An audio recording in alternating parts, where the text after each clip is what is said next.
I have men who come up to me, just come up to me. Isabel, I don't know if it's something that you've ever suffered with. Men will just come up to me and we will be putting their hand in my hair and at the same time saying to me, can I touch your hair? Piers, And it's white men who do that to me. Have I ever done that to you? You haven't, but I would say yes. You know why? if Because did. I'm an old-fashioned gentleman. Brian, you'll be relieved to hear I'm not going to talk to you about the intricacies of women's hair. However, I do want to talk about one of the most fascinating stories of the week, which is the Olivia Nuzzi scandal. She, of course, was a top New Yorker journalist. She got embroiled in a scandal involving RF Kennedy because they were alleged to have had an affair. It led to her splitting up with her partner, Lizza, another top journalist in America.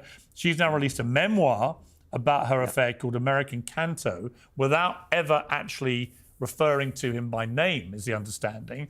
It included this extract that's got a lot of attention. Like all men, but more so, he was a hunter. In a literal sense, he used not a bullet, but a bird. It wasn't about a chase, but about a puzzle of logic and skill that amounted to a test of his self-mastery. He was the mouse and the architect of his maze, the giver of his own pleasure and torment. He desired desiring, he desired being desired, he desired desire itself. I understood this just as I came to understand the range of his kinks and complexes and how they fit within what I thought I understand of his soul. I mean, this is heavy-duty stuff.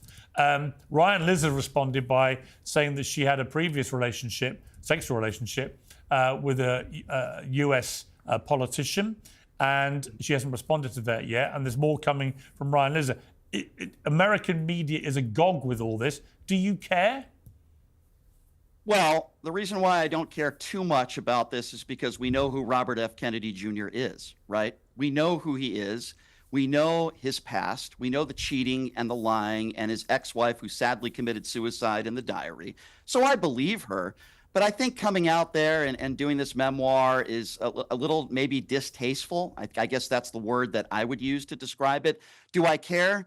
Well, Robert F. Kennedy Jr. is in a pretty powerful position under the Trump administration, so a part of me cares a little bit, but I already know who Robert F. Kennedy Jr. is. It'd kind of be like if 20 women put out memoirs about how they claim Donald Trump sexually abused them. I would care, but I would say, well, it doesn't surprise me because look at all the women that have already come forward. I feel the same way about this story and Robert F. Kennedy Jr. I think he's a despicable human being. He's never been faithful, my understanding, to most women he's been with in his life. And unfortunately, he's in a position in the White House that he shouldn't be in with no medical credentials at all. So, yeah, to answer your question, Piers, I do care a little bit. I'm not surprised about this. I think maybe it's a little bit distasteful to put this stuff out there when we already know who the man is.